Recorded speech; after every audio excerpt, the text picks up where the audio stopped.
The coronavirus pandemic is guilty of disrupting most of our lives and has led to a variety of changes. But what it has also done is shine a light on our healthcare system, all the incredible staff that work tirelessly to keep us healthy, and all the people who are involved in research that can lead to medical breakthroughs like a vaccine. There are many ways in which each and every one of us can support these efforts. I'm thinking back to the Pins for Praise challenge the Academy set up and all the amazing pieces the competition attracted. But there is an inspirational designer based in Australia who has made it her practice to interweave healthcare and wearable objects. To talk about her body of work, her practice, and the challenges and benefits of interdisciplinary collaborations, I have invited Dr. Leah Heiss, Melbourne-based designer and RMIT researcher working at the nexus of design, health, and technology. Her practice traverses device, service, and experience through a process which is deeply collaborative, working with experts from nanotechnology, engineering and health services through to manufacturing. With much excitement, I would like to say welcome, Leah. Oh, thank you so much for having me today. I'm really excited. So, Leah, to start, could you tell us a little bit about yourself and what you do? I focus on making wearable health technologies, also services and experiences that aim to improve or save life. I'm at RMIT University, which is a really large university in Australia. And as part of my role there, I head up the Wearables and Sensing Network alongside two of my collaborators. And that's really focused on how do we get all the great brains into the same space so that we can develop better and more human-centered wearable technologies. You hold a Master of Design degree from the Spatial Information Architecture Laboratory at RMIT University in Melbourne. You have investigated, I believe, empathy through design in your PhD. And since you have made a lot of things that build bridges between, for example, medical devices and aesthetic jewelry items, how did you get interested in this? Yeah, so I sort of stumbled into the world of wearables through my master's, which is back in the early days, 2004 to 2006. Um, and as that particular body of work was looking at how do we develop wearable garments that might facilitate a remote sense of empathy. So very timely for the condition that we're experiencing now. And I collaborated with signal processing engineers and fashion designers to craft an array of quite beautiful garments that sensed and transmitted heartbeat over distance. And they were looking at this idea that, by having an extra layer of embodied connection, hopefully our long distance phone calls wouldn't be so bad. Yeah, and sort of after that, I started to work a lot more sort of in the healthcare sector. But I started my work really in that wearable technology for empathetic engagement space. And do you feel that because of the scale of smaller objects or things that you carry close to your skin, that is easier to do than, for example, something that is like a screen that's distant from us? Or is that something that's pulled you towards sort of jewelry and wearable technologies? Absolutely, yeah. So I see jewelry as an amazing site for investigation. I'm not trained as a jeweler, so I approach it as I did training as an interior designer actually. So I approach it as kind of a spatial and an empathetic intervention. So these are sites for investigation, and they're very small. And as you say, they're on the body, they're very intimate and very close to us. And the thing I love so much about jewelry is that we have our own sort of pre existing, very strong relationships with jewelry artifacts. And you can, using nanotechnologies and microelectronics, you can think about ways to veneer, technologies over existing precious artifacts, or to create new precious artifacts that are amazing and precious and wonderful, but also keep us well and healthy.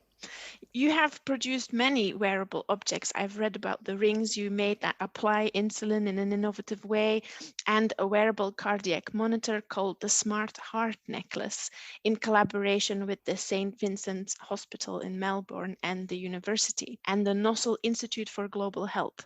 How important do you think it is that medical devices are designed as these wearable objects and perhaps approached from this sense of jewelry and an object that becomes really important to the person rather than just thinking about its function?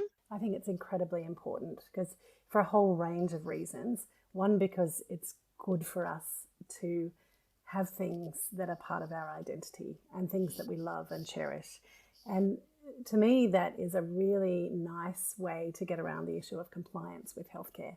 So often you hear about people being told you must wear this, the doctor told me to do this. So there's these issues of compliance.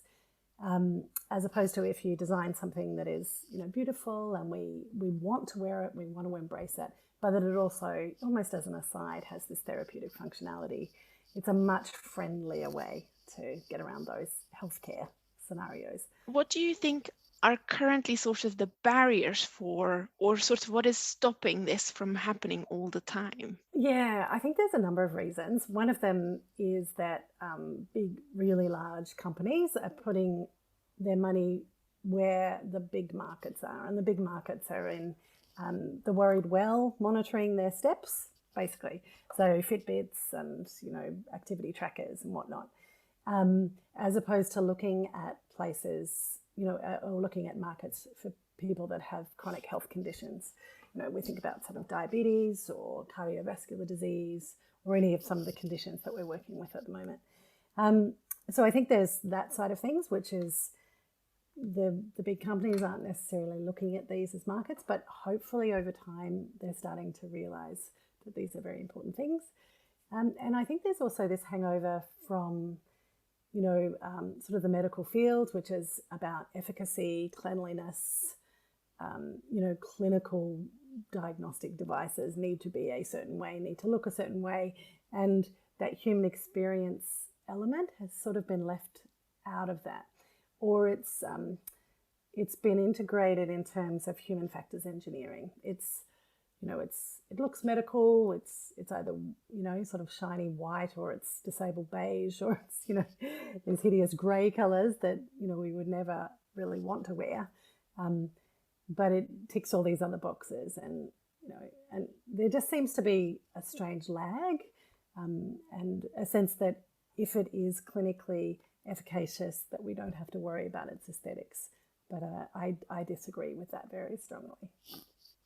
And do you think that because we have, as designers, perhaps are very much trained and we've got experience in this arena and we understand it very well, that this is important, but the medical field is of course focused on other things, but there's therefore also perhaps a difference in language used? And is that, do you think, something that is changing, or do you still feel that there might be also a little bit of a difficulty in communicating, particularly when we talk about empathy, and it's very hard to describe perhaps these things and convey these concepts? Yeah, I think there is a bit of a language barrier there. And what is helping to overcome that is the integration of kind of design thinking into much more sort of, a whole range of different areas. It's very slow in healthcare, and at the moment it's really kind of around experience-based co-design, or co-design in patient experience tends to be the main area where design is showing up. But the shift or the bleed from that into the development of products and devices, diagnostic, therapeutic devices, monitoring devices, I feel like there's a bit more of a shift into that space. I think also where the language happens, so when you think about developing devices, so either diagnostic or drug monitoring devices, or diagnostic devices, or devices that administer medications into the body, a lot of the hard science happens a long time before we get to the form factor. And so it might be 5 to 7 years beforehand. There's a lot of work going on at the bench, as we say, in the scientific labs. And I think that's when a lot of decisions get made that can impact on form and user experience. And that's why my public speaking is all around advocating for the role of designers to come in a lot earlier and have those conversations with, it might be with nanotechnologists or material scientists, to say, well, that's really amazing, but, what's it going to look like? What's it going to feel like? What sort of emotions will it evoke? It might be 4 years down the track, but let's think about those things early. That's very interesting. You spend a significant amount collaborating and developing this project, sort of leading the way at how it can be done. How is this work then funded? A range of different ways. So my work spans the speculative to the commercial, because commercial takes a long time, and some of those technologies might take 5 years or 4 years or 3 years. Like it's a long period of time to go from idea and concept design all the way through to FDA and TGA approval and into market. So I think it's really important that as practitioners, we don't see that as the only form of success. So speculative projects are really useful because they keep the dialogue going. And so they might be funded in different ways to the big commercial projects, because the commercial projects might need a few $1 million, whereas a speculative project could be quite fast turnaround and just, potentially arts funding or university funding to do those.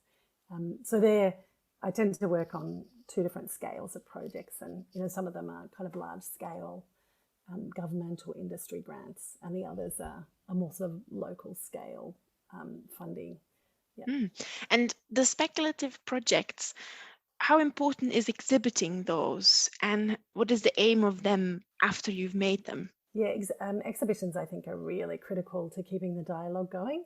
And the value of speculative work in that space is that it encourages people to rethink, what possible medical devices, what they might look like, what they might feel like. And it's almost, it can be sort of slightly political too, because it enables people to say, hang on, do I have to use a syringe? Why can't I, have a beautiful piece of jewellery that administers my insulin every day? Why do I rely on this big, chunky, hideous monitor when I could have a beautiful piece of jewellery to do the same job? And to ask those questions of, big pharma, why is this not happening? And often it does come down to, where the investments are being put from those larger companies. So I think the value of exhibitions is in increasing debate and increasing consciousness around choice, but also creating communities of, practitioners like I'm speaking to you today. And, you might see my work one day as it's flowing through the UK. I think all of those things are really important. As a designer, you work with craftsmen to produce pieces. How does that work, and how does that interweave in your practice? Yeah, I just love working with craftspeople, and I've just been in the workshop last week, just before we've gone down to lockdown again for another 5 days. But last week I was in the workshop, with one of my colleagues who is, very clever with metal, and we've been doing some speculative pieces that are looking at, what beautiful wearable sensors might look like, and they're crafted brass objects that we can use in a photo shoot to, get this, I call it the beauty bypass debate going, which is why can't we make beautiful looking things that we're going to stick on people? Why do they have to look so awful? So that engagement with practitioners who have their own, whole arsenal of skills is incredibly important to me. And one of the, the main projects that was a big part of was the Smart Heart, which is a necklace to replace the cardiac Holter monitor. And I was lucky enough to work with a team of weavers for 18 months on that project, and a team of engineers. And there was this, the biggest challenge in the project was being, as a designer, you're sort of the intermediary, the person in the middle, the go-between, and helping the weavers to understand engineering constraints and requirements, and enabling the engineers to understand weaving constraints and requirements, and what was the language that I could bring to that would enable that communication to flow. And so I ended up developing a whole series of prototype diagramming techniques, and we established one form that worked very well as a non-verbal communication mechanism between the two. Yeah, but you only get those amazing projects if you engage with the craftspeople and all those experts and bring them together. Mm. Yeah, I always wonder when you go into a collaboration like that you have to find a way, one, to communicate like you've just explained, and that meets the person's background and sort of way of communication. But at the same time, you've got to go in and also find the right people to do those collaborations, because it does depend, I guess. Have you experienced sort of what is a really good process to identify the right people as part of collaborations? That's a really good question. I think you can't really tell from someone's CV if they're going to be a great collaborator. And I'm very much of a, the trust has to come first. We build a relationship, and then that leads to a collaboration. And so in my work with the Wearables and Sensing Network, it's all about how do we create moments of connection and intimacy and connectedness between people so that they can build bonds of trust that will precede, healthy collaborations. And that the next time that person's thinking, oh, actually, I need some form around this, or, I need some user experience study, or I met someone at that event and we had a cup of tea together. So yeah, it's a bit of trial and error, and I think everyone's had challenges with collaborations, but you get better at recognizing the nascent seeds of collaboration when you meet people. And I think it's when you get that fizzle, the excitement, when you're like, oh, this is really exciting. Yeah, and that's what I tend to do. I just really interested in what people do, and ask lots of questions, and then I get excited about how design could scaffold around these sort of expertise areas. You mentioned you are the co-director of the RMIT Wearables and Sensing Network. Could you tell us a little bit more about sort of the events that you do, and what was the main aim, and where is it going in the future? So that's a network that brings together I think we've got about 79 researchers across 12 university schools. And, they're from very diverse backgrounds, like material science, fine art, jewellery making, advanced textiles, like all sorts of walks of life, business, entrepreneurship. And the main aim of that is just to build awareness of each other's practices and to try and create a space where we can start to, not necessarily a physical space, but a website, an environment where people can start to learn about what each other do. And so 2019 was a great year for face-to-face. 2020 was a terrible year for it. So, but 2019, we ran a number of really fabulous events that were about building new languages between different expertise areas, and also scaffolding those events with co-design toolkits. And so did sort of large-scale mappings using kind of one of my toolkits that I adapted, so we did I'll send you some pictures so the audience maybe can see, but a 2-meter wide capability map, which is basically using my Tactile Tools, which is these beautiful acrylic tiles, and everyone had to build their own expertise, their skills, their capabilities, and their partners, and all of that. My expertise comes up against your expertise, and let's have a little chat about what happens there. It was a really wonderful opportunity for people to have conversations and shared experience that hopefully leads to something. So the basic thing about the network is, how do we identify people that are interested in the area, and how do we bring them together and build their understanding of each other's fields, and then start to try and draw out some of these larger scale projects from that.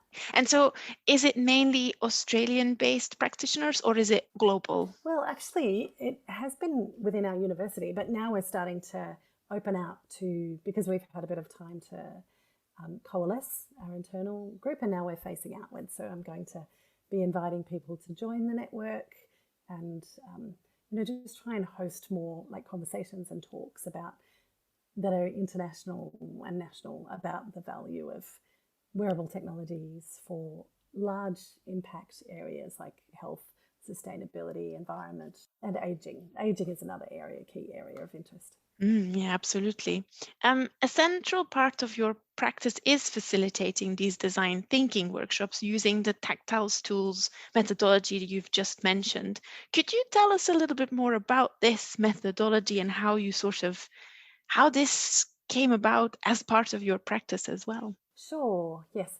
So back in, I think it was 2016, I was working in a cancer hospital, and I was trying to think about ways that we could bring together all of these different experts, from client services through to oncologists, through nurses and nurse practitioners, a whole range of people, and patients, in a way that would enable diverse groups of people to problem solve in a very iterative way.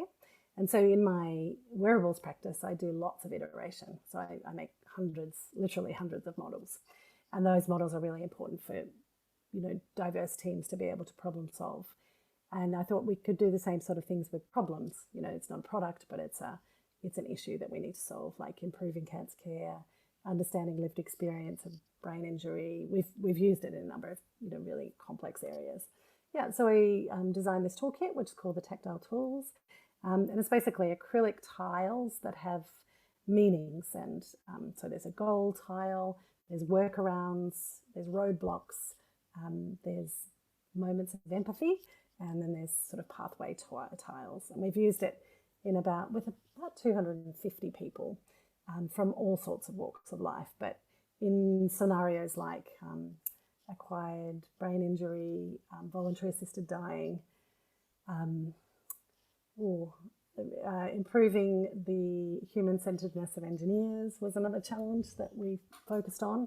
Yeah, so we've used it in all sorts of different scenarios. And I think the interesting parallel with the wearables practice is that it's iterative and that we keep improving and refining it as we go.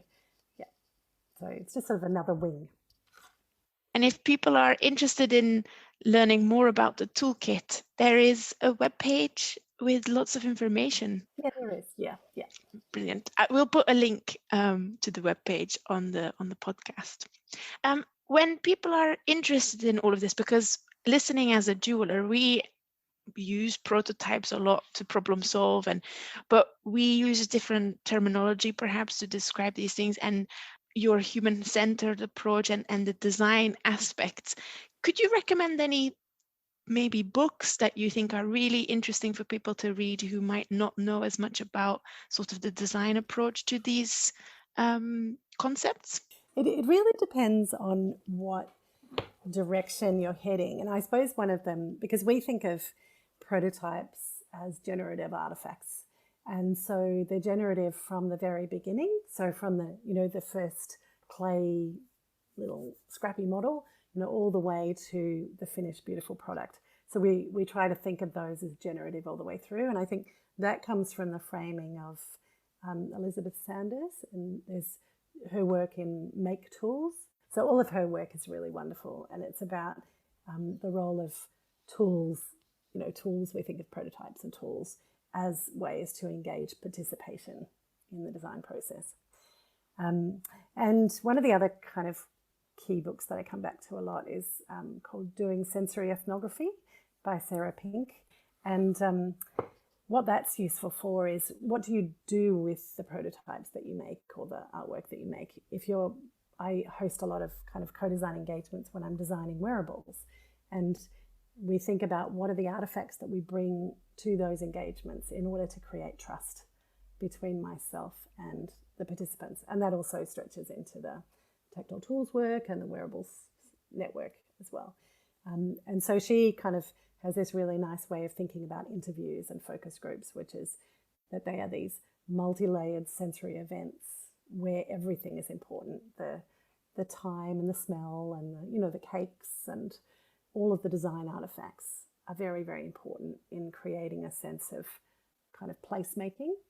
So they're sort of two off the top of my head. Thanks so much, Leah.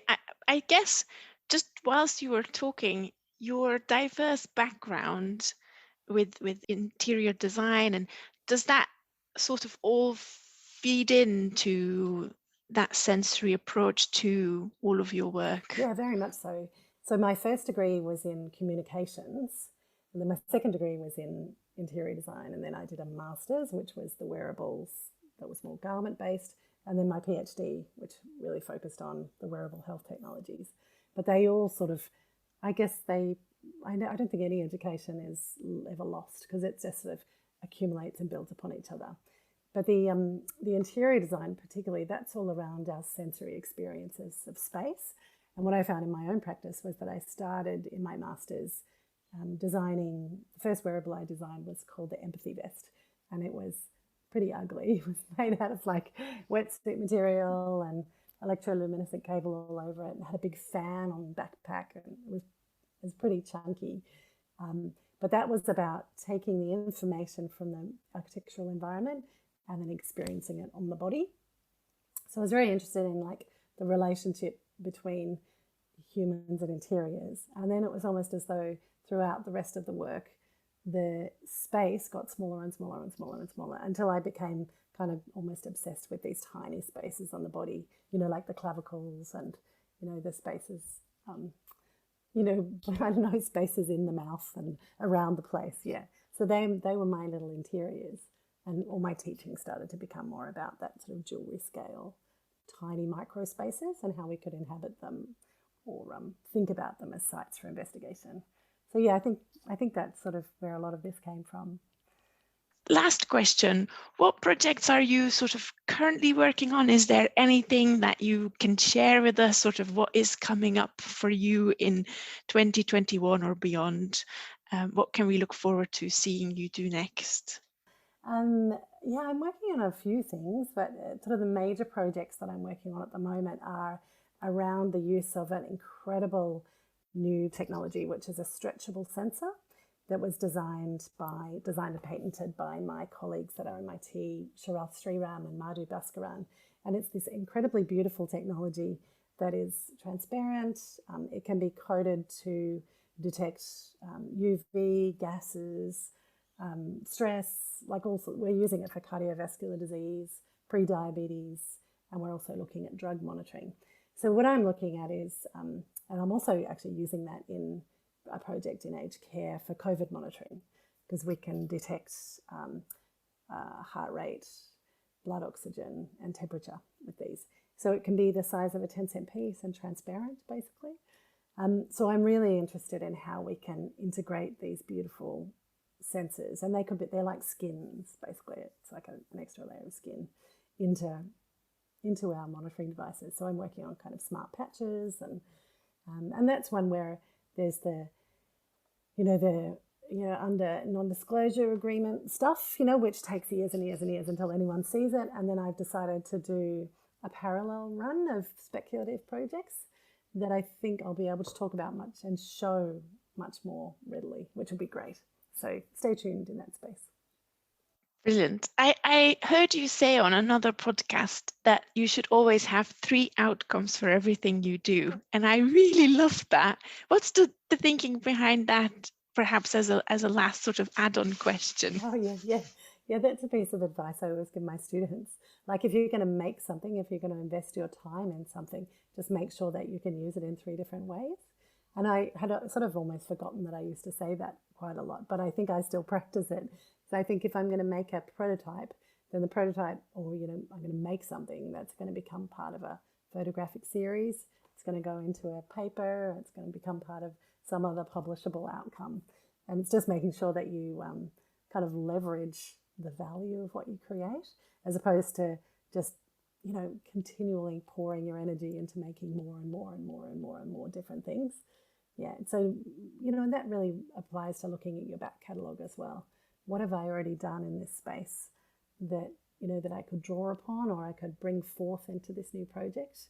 That's something that I do quite a lot, and I start to see, especially in the PhD, as you'll find, you start to kind of draw threads back through your practice quite a long way back, and start to see how ideas had their sort of nascent beginnings many years ago often. Yeah, so that's sort of tied up into, it's also a strategy of being a parent and not having very much time. Yes, you've got to optimize. Yeah, totally. There are still many problems in the world researchers and medical staff are trying to improve and resolve outside of the coronavirus pandemic. And when you look at the collaborative project Leah has been working on and is working on, you can see that collaborations across disciplines can be fruitful and powerful in addressing issues in a sensitive and empathic way. For sharing her design thinking methodology, practice, and thoughts today, I would like to thank you wholeheartedly, Leah. You are working on incredibly inspirational projects and leading the way in interdisciplinary working to make real-world change with designs, and we are very grateful for your efforts in this field. So thanks so much for joining me for this inspiring conversation from across the world. Oh, it has been an absolute pleasure. Thank you for having me. So next month, I'll be joined by another guest, so watch this space to find out who it is. But for now, this was Sophie Boons for the BHA podcast series, Wearable Objects for Human Health with Dr. Leah Heiss. Thank you for listening and have a wonderful day.